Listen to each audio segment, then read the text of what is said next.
Hello, ladies and gentlemen. It is Amala here with PragerU. We're also here with Will Witt. Hello. And Taylor. Hi, peoples. And folks. Today, we're going to play a game on this stream. And the game is we're switching pronouns. So Will is going to be she, her. I'm going to be... No, I'm not she, her. Yes, you are. I'm she, him. We've already decided. Will I'm is... she, him. He, her. I, us. He's picking too many pronouns. So Will is she, her. You can never have too many. That's very well true. You can never have too many pronouns. You can't. I'm going to be he, him today, and Taylor is going to be they, them. Now, if either of us refer to the other person with the wrong pronouns, you're getting a loud boo because you have misgendered them, and that's unacceptable. I don't remember what yours are. What are yours? Mine are he, him. Can mine be dragon centaur? No. You're they, them. See, Will and Taylor do not like sticking to the rules because, you know, white men do not like sticking to rules. No. Rules have so are much racist. privilege. Yeah, rules are racist. So we Rules don't are abide by racist. rules because they're oppressive instruments of white men. Yes, absolutely. I'm he, him, or No, he, her. you are she. Oppressive. Anyways, you I'm guys are oppressed. You guys are listening at home. Will is she, her. I'm he, him. Taylor's they, them. And if you misgender us, you get a loud boo. Okay, so we're going to get into the first story of the day. The first story of the day is America's first black billionaire wants his reparation check now. Now. What is your initial reaction to just that headline? Well, I wish I had $1 billion. I know. That's my initial reaction. Yeah, so this guy, Robert L. Johnson, who is the founder of BET, the Black Entertainment Television Network, and is the first black billionaire in America. I mean, this man has mountains of money, money of which we will never know the likes of, and he is still calling for reparations here for people who are descendant of slaves in America, even though he has managed to amass billions of dollars. I think that I think that he is going to need reparations after the Karen movie comes out with BET. Because that is going to make them lose probably a lot of money. Oh my gosh, it's probably going to tank any revenue of which that company has ever made. And you know what? I get called out on YouTube for saying of which. Have you seen those comments? Yeah, I saw him. Apparently I'm not allowed to say of which, and I say it without even thinking about it anymore. You get it right like 25% of the time. I know, which that's a pretty good batting average. Yeah. Of which it's pretty good. It's a batting average of which is quite well. Thanks, guys. So but he rates... him does a great job speaking otherwise. So Wow. that's fine. That was great. Do I get bonus points for using the correct pronoun, or you only get canceled if you don't get the get wrong one? bonus points for actually following the guidelines and actually respecting people. White men do not deserve bonus points or pats on the back for actually using right pronouns. She's scary good at that. She, him, agrees. I'm sorry, he's scary good at that. So Taylor's already lost Doing everything so that he had. So what Robert L. Johnson has said, again, the founder of BET, a billionaire, the first black billionaire in America, he says that by passing reparations, you will force the American people to admit that subsequently, after abolishing slavery, we have gone through 200 years of systemic oppression of black people in this country. By who? By who? I get that there's racism in this country, but slavery was over 150 years ago, about 160 years ago, 1860. About 160 years ago when this happened, Right. No one alive now was a slave. No one alive now was a slaver. Why do we owe anyone anything? I shouldn't have to pay Amala because she's black and I'm white. I agree. Even though Amala probably wants my money. I don't would know. take your money, but there's no reason for that. It is a ploy to try and get people to come and say, look how terrible America is. Look how terrible America is. Let's give black people money. It's like not even everyone who's black in America. America now has 40 million people, okay? 40 million people in this country who are black. And when the Atlantic slave trade happened, about 350,000 of those 350,000 slaves that were brought over from Africa actually came to America. Most of them went to Central America and the Caribbean for sugarcane things and things like that. So not even that many, only about 350,000 came to America. So why, in any sense of the word, would I be paying for someone else's reparations for who wasn't around then for slavery, and I was never a slaver. It makes absolutely no sense. And the juxtaposition of him being a billionaire asking for reparations for what? And he cites systemic racism. He says the injury around racism occurred at the federal, state, and local levels, as well as other institutions, colleges, companies, churches. So each has a responsibility to address past wrongs. So every single institution in our nation has a responsibility to address reparations to Black Americans. It's dumbfounding to me. And it's the same, I guess, systemic oppression that allowed you to become a billionaire. How do you decide how much money each person owes? You ever do like those Ancestry.com? You go on one of those, or like those 23andMe, and pretty much everyone has some amount of Black in them. Right. Like everyone has some, maybe except for Taylor, he's pretty white. But pretty much everyone has like some amount of Nigerian or some country in Africa in them, and all Black people have some sort of whiteness in them. And like, what do you do if like Amala, she's half Black, half white? Right. Do I pay you half the amount of money? What do I do? Does she pay herself? I pay myself. Oh, shoot. I did it again. Taylor! Hey, some people in the comments are tracking. You guys have folks have made the same mistake. Wait, have I? I don't think I've referred to either of you this game's as too anything. No, but did this billionaire guy give a dollar amount that he wants, or did he just say we just want reparations? So this man, he's proposing a $14 trillion plan of reparations for African Americans. Here's the point, though. Like, say this passes and all the white people have to pay reparations, and is this $14 trillion. At that point, are they satisfied? Is the sin of slavery atoned for, and justice has been served, and we can finally move on and not care about race anymore? Of course not, right? And that's the whole point. Is this ideology? It's not pointed toward creating a solution that's going to allow us to have a united, society where people can walk together through life and have a good, happy future and country where we have unity and harmony. It's literally bent on destroying America. There's a study on this, I believe, when looking at the money and the amount of money that taxpayers in America paid into the federal grant system, or not federal grant system, but the system that gives out welfare. And the amount of money that was given to welfare to Black people in this country, to African Americans, far surpasses the amount of reparations that you are even supposed to give as a society. So it's like almost that we've even given out the reparations already. So you give out reparations to Black people, and you say, here you go, here's some money. Dave Chappelle has this great sketch on this. What happens when you give a bunch of people, you have poor people living in African Americans living in bad communities. We did that right along in South Central LA. And you give them a bunch of money. What are they going to do? They're going to spend it horribly. Yes. Until you get people to have actual ways to get themselves out of poverty or get themselves into a place where they are no longer dependent on someone else, giving them more money isn't going to do anything to help that community. It will do nothing. It's not going to do anything whatsoever. And to this, I have so many questions, so many concerns. Again, is our racist society the society that allowed him to become a billionaire? Because he made a $3 billion contract deal with Viacom, selling his company that he built here in America, here in our racist capitalist society, and was able to become, again, the first Black billionaire here in America. So how does that work?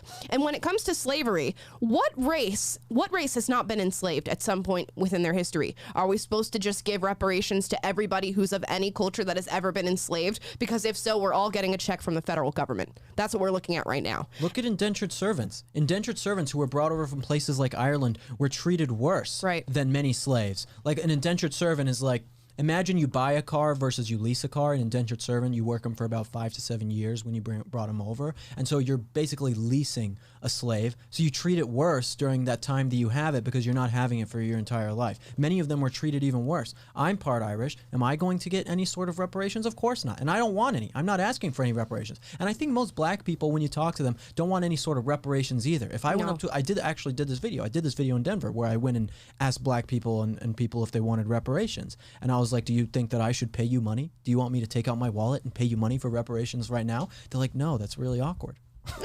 Like that's super weird. That's really weird. Why would I do that? So it's like always something that you can talk about and say from an upper government level, people are paying taxes into it. Like, okay, people will say, yes, that's a great idea. Go up to a black person, take out your wallet and say, can I give you reparations? They're going to say, this is the weirdest thing anyone's ever done to me. This is so strange. Also, how many white people died to abolish slavery? Again, we need to talk about this. How many white people died during the Civil War fighting to abolish slavery and to free black people from their slave labor? Because are those white people, are the descendants of those white people going to have to pay reparations as well, even though their ancestors fought for black people to no longer be enslaved? I don't know. What are the logistics behind this? Because right now I'm just hearing, oh, we need to pay black people because they're oppressed. I know. It makes no sense. I mean, there's a network in this country called Black Entertainment TV? Television. Television? Yeah. Okay. Right. Black Entertainment Television.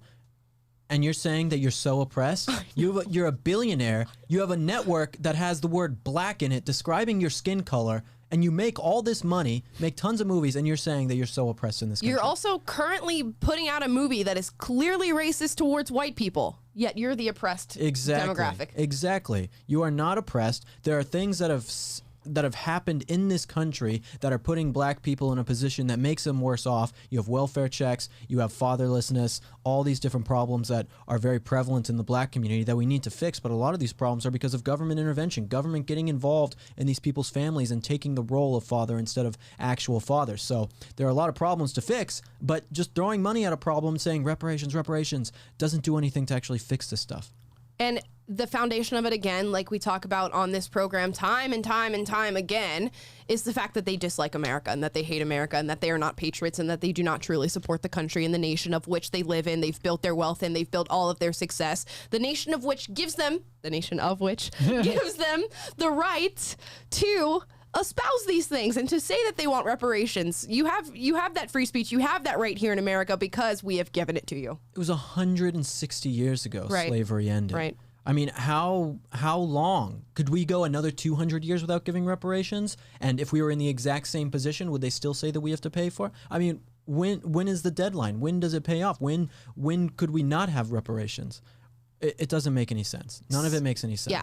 Slavery is the crutch that the left will always lean on for as long as they possibly can. It does not matter if you do reparative justice or if you pay them reparations. They will always lean on the crutch of slavery and Jim Crow and the civil rights movement because that is what furthers their agenda. Again, no conservative is going to come out and say slavery wasn't bad. Nope. They're all going to say that we want to discuss this, we want to talk about it. Here's what happened in our past. Let's look past it. Wow, America and the West were some of the first people to disband slavery in the world. What an amazing thing when the rest of the world was still doing it, when there are people around the world still doing it. Why isn't that looked at? But yeah, I don't know, man. Right, it's like who really wants progress here and who's really holding us back. Yeah. And if you look at it honestly, the people who are trying to say, hey, let's acknowledge history, look at it dead in the face, let's be honest about it, but let's also be honest about the facts of what society was the first ever to come out of this stuff, who died in order to end slavery. Let's be honest about those things too. And the other side doesn't want to hear any of that. Right. We did a video where, this was a long time ago, one of my first videos, I think. I don't even think we actually published it. But I went out on Hollywood Boulevard and I was talking to black people and I was asking them if they were better off now or if they thought they would be better off before the civil rights movement. Mm-hmm. And so many of them, and asking them if they thought that America was more racist now than at the civil rights movement. And so many said that it's more racist now. It's so wild. It's so wild that people would say that. Blows my mind. I know. Well, it's just, and again, another root of this problem is having no reference of American history, world history, nothing. So when you have no reference of your nation's history and you hear the media and you hear social media spouting these lies about how we're all racist and you're being held back and you're being oppressed in your daily life, and if you have no reference for American history, that I'm sure that sounds very, very true to you. And I'm sure you can fall for that lie time and time again, and you'll think we're in the most racist era America has ever seen because you have no reference of what it means to be an American or what our nation was founded on and the history that we've been through here. Right. They and them, and Z and her, make very good points. She, him, he, her. I, us. Yeah, we're in a whole new phase in America here with pronouns, but nonetheless, you should be proud to be an American. And that leads us into our next video that Will here filmed, where she went out and asked people on the streets Will here went out and asked people on the street. He hates that so. Oh, she hates that so much too. Oh my goodness. She does hate it. Oh my god, I'm so canceled right now for Taylor, misgender. you are so bad at this game. Anyways. It's not a game, Mom. It's real. It's not a phase, not a Mom. phase. I just had an Mom. idea. We need to do a skit with Will. You know how the whole like misgendering thing? Yes. He could be like a woke person named Miss. She could be named Misgender, and so misgender is like the gender police. That Anyway, is so we'll do funny. Like Caitlyn Gender.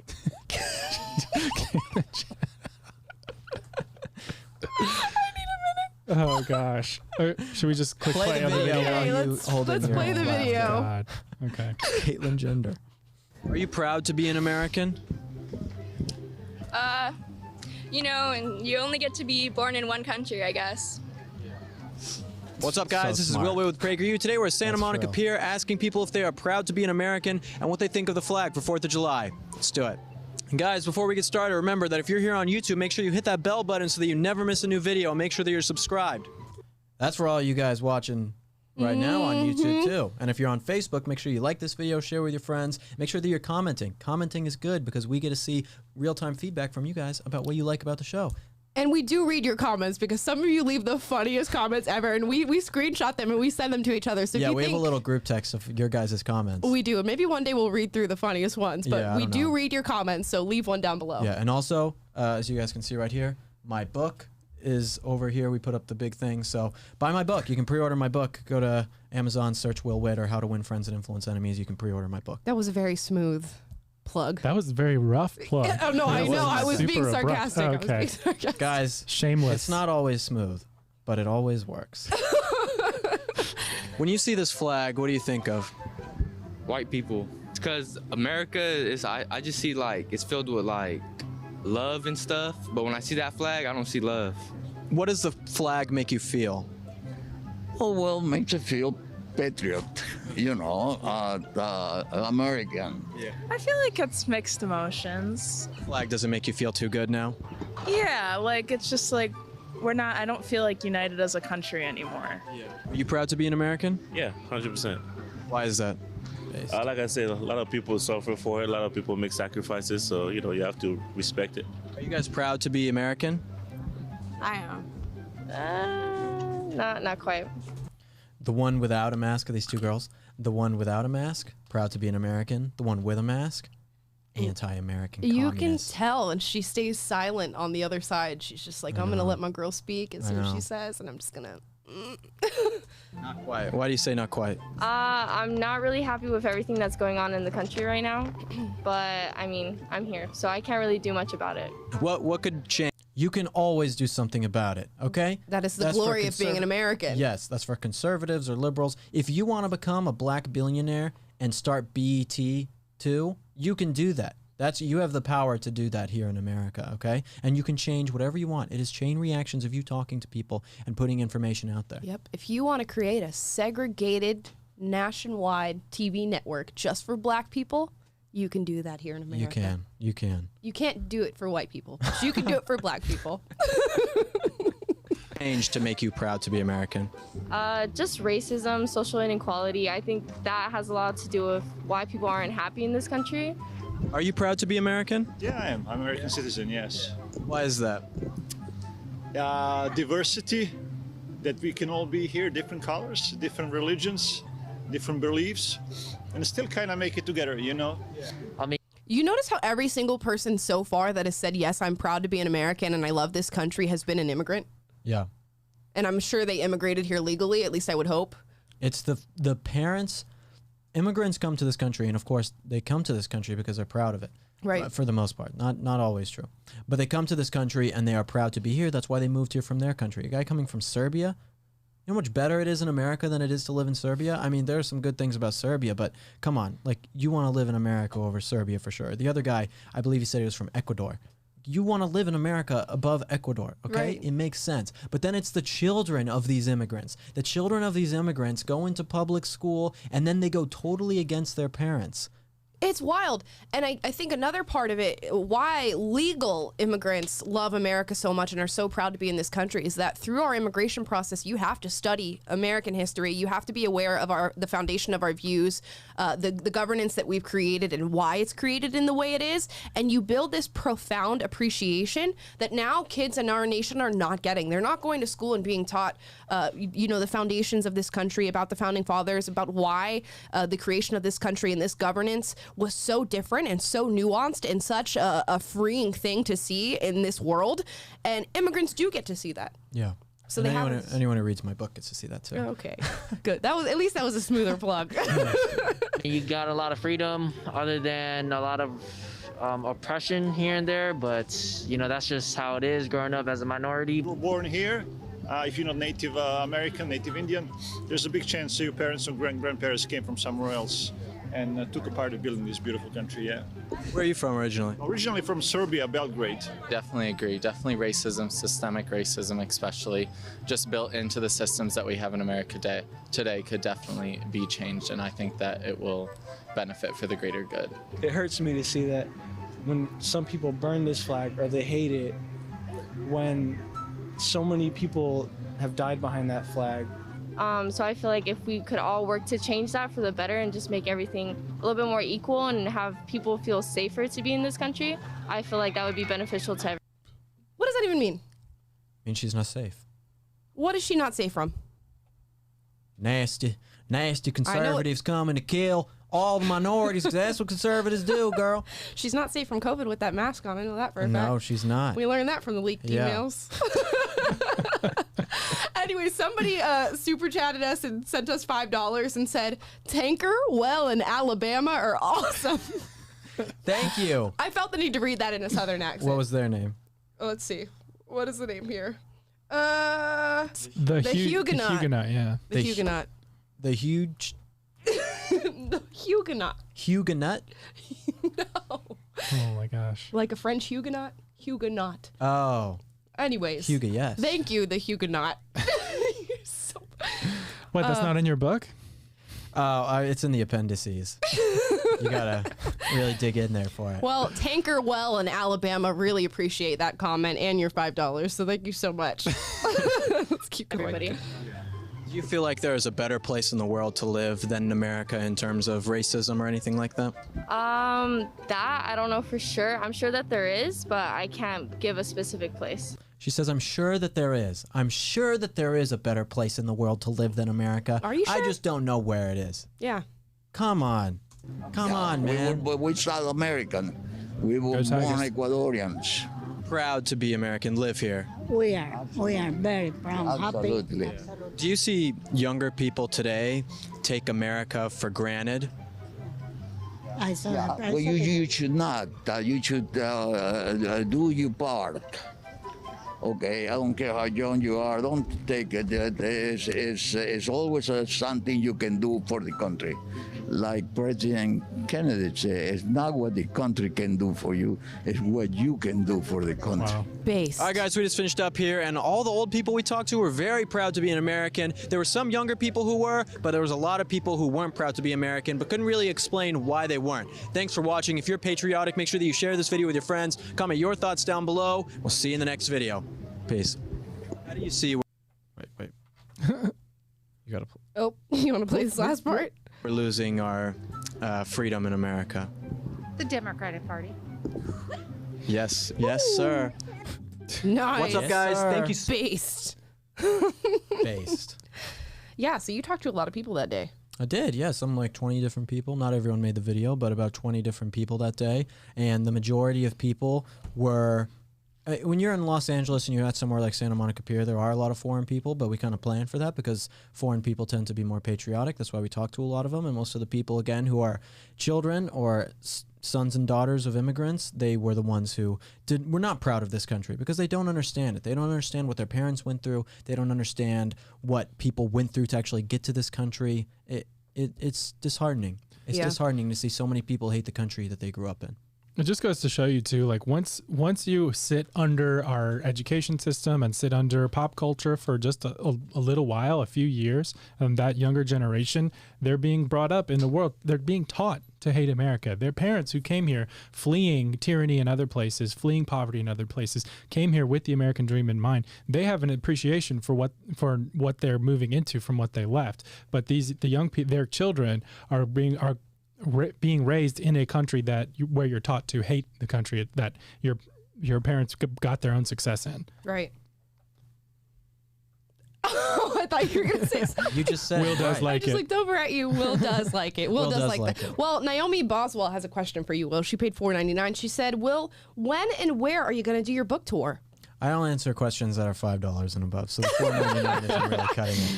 No, that's very nice of you to ask. My book tour is going to be this October for about 3 weeks. The first week is going to be on the East Coast. Second week in the middle of the country. Didn't forget about you flyover states. Third week is on the West Coast. But it's going to be great. I'm really excited for it. Going to be book signings there, and I'll be doing speaking events with lots of different people. Candace Owens, Brandon Tatum, some other ones. So it's going to be great. We don't have all the dates exactly yet and where the locations are going to be, but we will soon. It'll be posted on my Instagram and Facebook and everything, so make sure that you're following me on all social media because I'll be posting it all over, and I'm sure that when it gets closer here on the stream I will be posting it as well. But again, if you guys haven't got the book, you can pre-order now. You can now pre-order a signed copy by going to Amazon and searching Will Witt or How to Win Friends and Influence Enemies and find the book. Yep, and I think Victor Jovel, you also sent in a super chat for that. I think that answers your question. User 347, all I could afford. Also, I love Amala and can't wait for her next hairstyle. Ooh, coming soon, ladies and gentlemen. I'm getting my hair done tomorrow. Hair did? I'm getting my hair did tomorrow. And then she said, Trevor, you better read this out loud. I don't know who she's talking about. Let's see. Jose Gonzalez says, I'm from PR. We became citizens in 1952. My grandfather taught me to respect the flag and the sacrifices that ensured our freedoms. God bless. God bless, Jose. And guys, thank you for the super chats. Yeah. Yeah, thank you. Appreciate that. Send them and we will read them. Yeah. We're going to get into our next story here. And again, this revolves around racism and white supremacy in America. This article is out of Buzzfeed News. It says, these people of color are anxious about racist microaggressions when they return to the office. And essentially, this entire argument is really an opinion piece about the COVID-19 lockdowns and how a lot of people had to work from home. And I guess a lot of people of color are coming out now and saying, because I worked from home, I got to spare myself from the racism of my work environment. I'm going to read you the first little paragraph in this article. Spending her days inside working from home in Washington, D.C. during the pandemic, Linnea expected to feel lonely, isolated, and disconnected. But that wasn't the case for a simple reason. She soon realized the white people are missing. That's hilarious. How does that make you feel? That's the most dramatic intro to a story Oh my gosh. ever. Right. I expected to feel lonely and anxious and alone, but then I realized the white people are gone. She can just take this big sigh of relief because she's not around white people anymore. What do? You just sit at home all day and don't talk to anyone? Right. Or you only talk to black people? Do you go to the grocery store? There are white people at the grocery store. Do you feel anxious then? I don't understand. Apparently they can't run into you. And what this pandemic has highlighted is the ongoing racial reckoning that we need to go through in America. Because black people can't work with white people, apparently, according to this article. We're so close to making progress by having separate water fountains and separate buses to ride and separate sections in restaurants. If only just to so that, that I mean, black it'd be people so could easy. feel safe from white people in all of our public spaces. We just need segregation again, apparently. Right. Why hasn't anyone thought of that? I mean, I know. It's like, we need to go back to that. We need to start labeling the bathrooms black and white. We need to start labeling the grocery stores black and white. And then everybody's going to be happy because we get to all be in our own little safe space. in all seriousness, this is an asinine article. It is. What a stupid thing. That black people can't go back to work because they're scared of microaggressions from white people happening to them all the time? Are you kidding me? Who is saying this? This is one girl coming on here saying this. And if she's a writer and she works for Buzzfeed, you know what Buzzfeed is, all you guys? Buzzfeed was a big thing in 2016. I haven't really seen it too much, honestly, recently. But it's kind of, maybe it's come back. But they're doing very badly. They're doing very badly. Horrible. But they're coming back now. And what was my train of thought? Okay, she works at Buzzfeed, which is like the most woke journalism company ever that puts out all these super woke videos. Is this lady really going into Buzzfeed with like 20 beta males working in a bullpen and saying, oh yeah, I feel so racist and disconnected? No, of course not. It's the wokest company you could probably ever work for. But apparently that's a problem. They surveyed a bunch of people of color, okay? Now, they heard from a woman named Amelia, who is a Latina attorney in Denver. Okay, represent. Home country. Who's in her late 20s. She said that last year has been the most productive year in her career so far. She said, and I quote, "I didn't have to deal with a lot of the things that come along with being brown, like white colleagues asking my opinion about how to make something culturally sensitive, or doing Spanish-English translations, basically having to supplement other people's work." You know, I was going to go take this case on, but then, Greg over in HR asked me how to make tacos, and I just couldn't get away. It's like, come on. How stupid do you think we are reading this article? And now this one, another one wrote in, oh no, this is also Amelia. She complains, okay, that all of the mid-level attorneys at her work were in a group chat together, except for her and another non-white coworker, and apparently this is racist. Wait, were they all... It probably doesn't give enough context. It was probably like all dudes, and all the dudes wanted to have a group text that was all dudes. So it was a misogynistic one.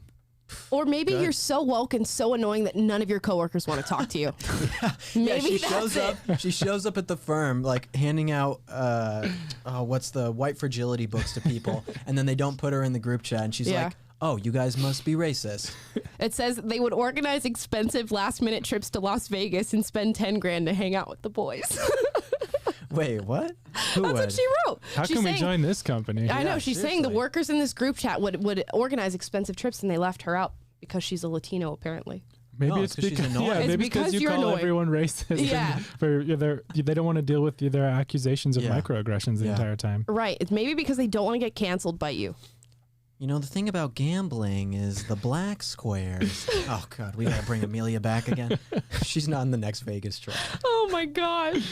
It's like they read, again, when you look at the world through the lens of racism, you will find it everywhere that you look. And all of these people are saying, when I'm in work and people ask me about my hair, or they ask me about culturally sensitive things, or even if they ask me how to translate a phrase, that's somehow racist towards me. That's a microaggression. I don't want to deal with it. It sounds like people are truly accepting of who you are. If they're asking you about your hair, they're asking you about your culture, they're asking you how to translate certain words. I don't think people would be talking to you at all if they were truly racist towards you. No, of course not. People want to be your friend. Exactly. People want to hang out with you. People want to be nice to you. No one wants to be racist towards you, okay? Right. Again, you're not in some KKK land where people are hating on you all day for the color of your skin. You're at a corporate office in, I don't know, wherever Buzzfeed is, Los Angeles or Denver even. I'm from Denver. It's a very woke city now. Like this level of racism is not happening to you. And not even just because racism isn't happening in America, which it really isn't for the most part. It's because if anyone does anything at all that is the least bit racist, says anything, steps on someone's toes about something with racism, they can be fired immediately. Like it is so easy as someone who does something like very minimally racist on accident, or something that might be even just perceived as racist. People are walking on eggshells. I mean, again, looking at police officers for an example, they're too scared to do their job because their body cams, they might show that they're doing something racist even though it wasn't, right? They're too scared to do their jobs. So people already are walking on eggshells, and that's how it is at these corporate offices. No one is going to be this racist person towards you. And it's a battle that you never win. So again, we talk about moving the goalpost. They say, okay, now you're not supposed to be racist towards us. And then all these coworkers are like, hey, we're not racist. Actually, I would love to ask you how to make things culturally sensitive. I would love to ask you about your hair. I would love to ask you about your heritage. I would love to ask you about your language. But now people of color on the left are like, oh, I don't want that burden. That's your burden to learn about my culture. It's your burden to learn about accepting people of color in this country. I shouldn't have to help you do that. Why don't you learn about my culture? Yeah. Why don't you learn about Will's culture? Yeah, why don't you eat some shepherd's pie? Huh? Yeah. Why don't you do it? And why don't you eat some herring for Taylor over there? And vomit. You don't have to eat the herring. Scandinavian food is a little... Thomas Jackman sent in a $20 super chat. He said, thank you, Thomas. Thanks, Thomas. It is so refreshing to me to see and hear some young Americans speaking up for America. I'm very proud of you guys. You give me hope for our beautiful land. Thank you. Thank you, Thomas. Thank you, Thomas. Appreciate you, man. Yeah, we only do it because you guys watch it and you guys support it. So yeah, we do. You're much better than a woke scolding friend. Yes. You really are. Much better than Amelia, the Denver Mexican lawyer. So So, Will, what can people do to show that they're proud Americans, this 4th of July weekend and on? I mean, other than buying my... Oh, God. Just kidding. No, the number one thing that you can do this weekend is our hashtag Fly the Flag campaign. Fly the Flag is a campaign that PragerU is doing where if you guys follow PragerU on social media, you've probably seen it already because we're spamming the place with American flags of patriotism. I just posted a flag today. Amala posted a flag. Even Taylor, Craig, Marissa, everyone's posting flags today. And it's a campaign to show that we are proud to be American and we want all of you guys to join in too. So go to our Instagram or go to PragerU.com and search for our toolkit, our Fly the Flag toolkit, and show your patriotism today. Right. America needs it now more than ever. Again, the left, the foundation of all their arguments is this hatred for America. So we need to show that American values still exist. If we don't show that, if we don't keep them alive, they'll be gone. And we don't want that. So no, we don't. So hashtag Fly the Flag Yeah, on and all your social media. help us fill social media with these flags. It's really cool. If you go on Instagram and look at the hashtag right now and start scrolling down, it's just flags and flags, like hundreds and thousands, literally thousands of posts of our flag, which is really cool. So, they did the Black Square last year. We can put the American flag all over social media. Exactly. How many of you were inundated with endless photos of black squares on your Facebook, your Instagram, your Snapchat, all over social media? Now is the time to pay them back for that and post something great and that everybody should be proud of, and that is the American flag. No more black squares. Only red, white, and blue, baby. Only red, white, and blue, baby. Yeehaw. Yeehaw, brother. Yeah, brother. No, if you want to see some behind the scenes, Will and Amala were, I see Taylor Laverdiere is saying, we loved watching you guys hand out the flags on Instagram. So if you look at our PragerU's Instagram story, you can watch Will and Amala give flags to our staff, and Will's wearing a What funny was their hat. name? Taylor Laverdiere. She watches the stream every single day. So. Really? I was thinking this was like a fake French account from Taylor. No. And he's like, I really love that thing you did on Instagram. I love that guy, Taylor. He's so good. So shout out.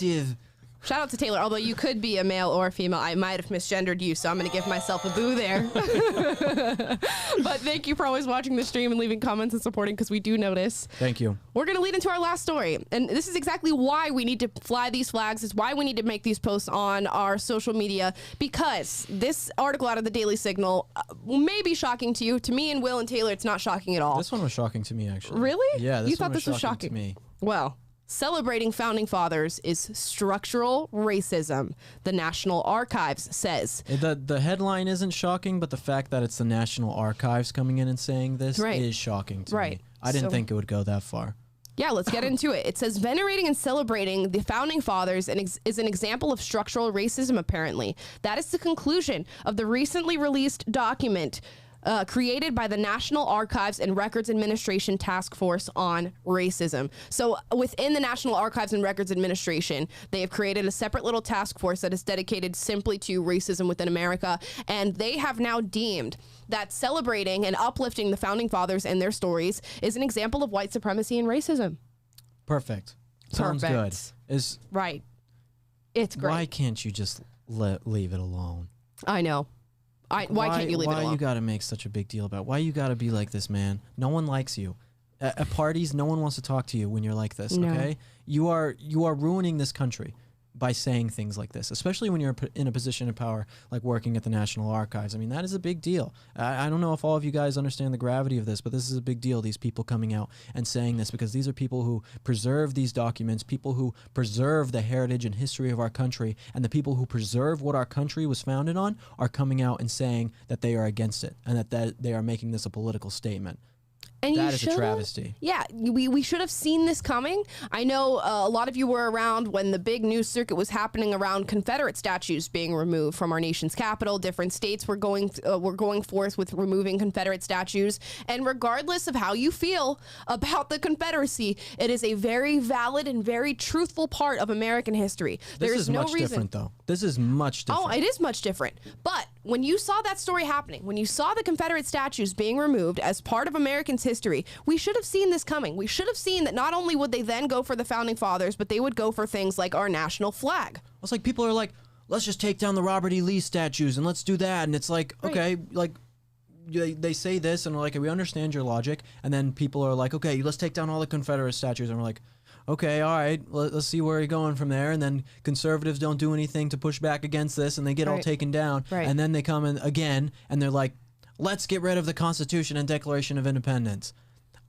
their hunger for these things is never satiated. Right. It will continue to grow and grow, and when you give them an inch, they take a mile every time. I mean, we could make "Give Them an Inch, Take a Mile" the title of this program, Always. because that is exactly what happens, and you have conservatives who do nothing about it. Conservatives who do nothing to stop it. I mean, we were just talking about that Supreme Court case thing the other day where the conservatives do nothing about it. It's basically a court full of leftists, and it's the same thing. So if you see the stuff, stand up against it. This is horrible that these people would say this. It is. And like I said, they go for the Confederate statues. They go and start instating things like Juneteenth. And then when you speak out against them, it looks as if you're supporting something evil, which is simply not the case. You honestly just want a true portrayal of American history here in this country. And time again, the left will say, well, conservatives don't want you to learn about slavery. They don't want you to learn about the transgressions of America's past. They don't want you to learn true American history. Yet they're the ones who are taking down statues. They're removing our monuments. They're trying to change the fundamental documents that created this country. Who is really trying to erase history and not talk about it?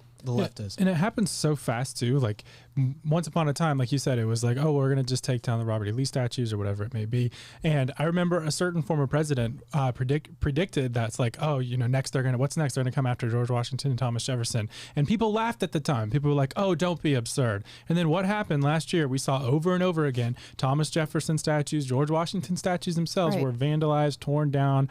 They put red paint all over them. They peed on them. They set flag on fire on top of them. And it just literally desecrating, like no respect, no value for this. And now our own government is turning on itself and casting our founding fathers as racist, systemic racism from the beginning. It's disgusting. But this is what the left does, okay? The left only knows how to do one thing, and that is destroy.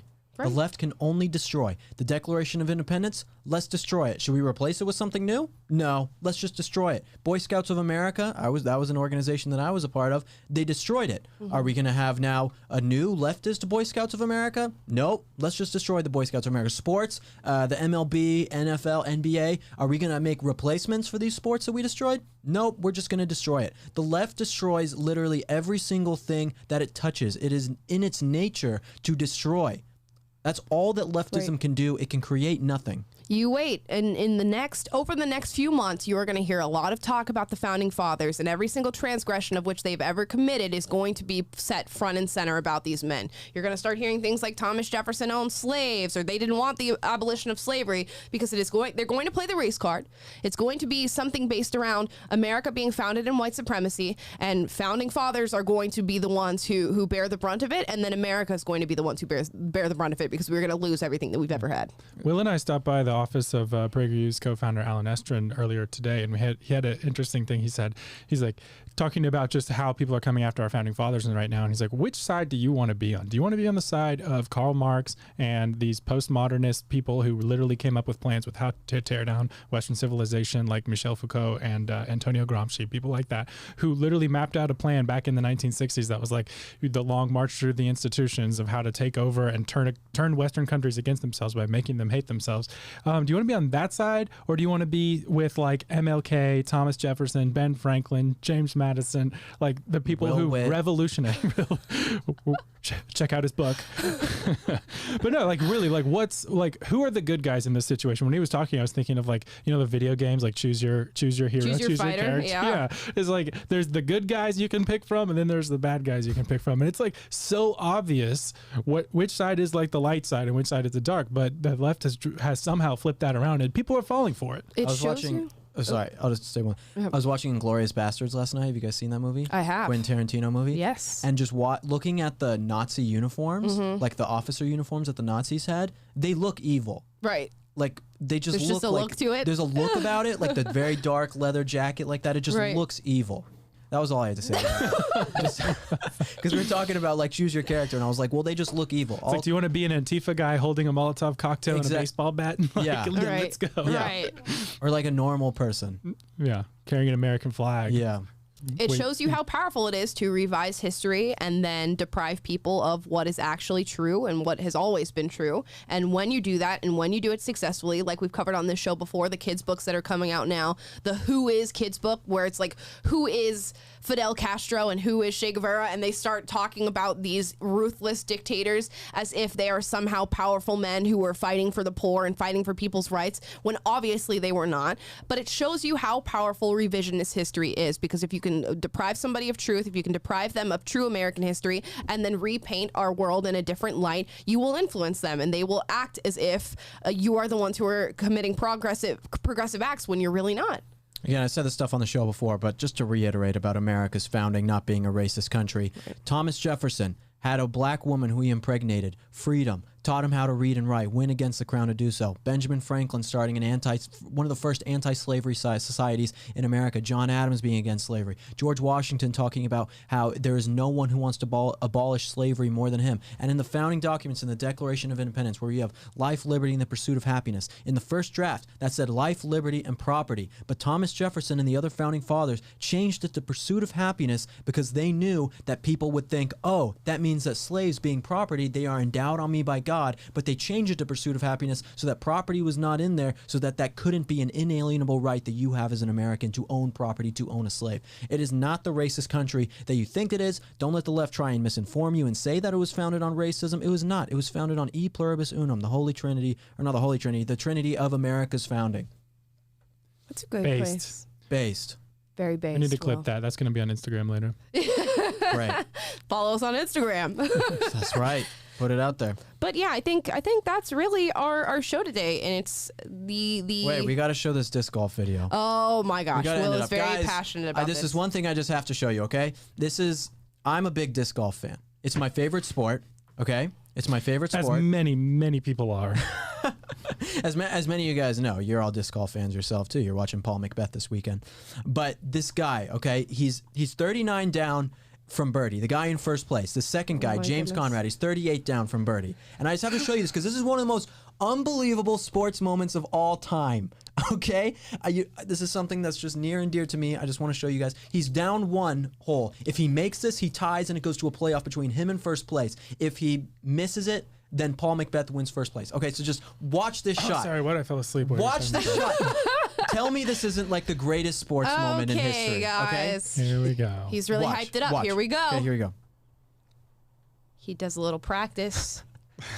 Don't tease us, bro. Is James Conrad. How does they self-identify? The ponytail throws you off. Just watch this.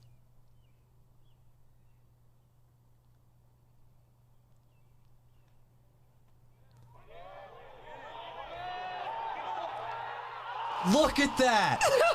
Look at that! You can't tell me that's not the most unbelievable thing you've ever seen. He tied it so that he had the same strokes under par that the guy in first place did, took it to the playoffs, and then won the playoffs on the first hole. What I just saw is a man throw a frisbee into a basket. And you know what? It's an amazing sport. I think that was good. It is an amazing sport that takes technical skill and is more of a sport than what was it called? What we were talking about before? Skeleton racing? No, or maybe I don't know. I have to think about it. No. Gymnastics? Gymnastics, yes. More of a sport than gymnastics. Gargoyle toss. Gargoyle toss. That's a little inside joke. We'll get into that another day, awesome. maybe. Okay, well, anyway, thanks for watching, guys. Appreciate it. Make sure that you do the Fly the Flag campaign. And if you guys play disc golf, send me your disc golf videos. I'd love to watch. Sure. So please like and subscribe. Turn that notification on. Will would really appreciate it. She would really appreciate it if you did that for us. And we will be back tomorrow at 2:30 PST. Thanks, guys. Bye. Peace.